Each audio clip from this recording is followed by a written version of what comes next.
Meaning of dialectics. Dialectics. Dialectics.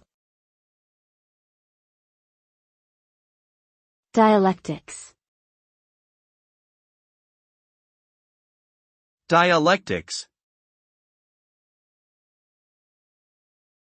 Dialectics refers to the philosophical method of examining and resolving contradictions in ideas and concepts through a process of thesis, antithesis, and synthesis.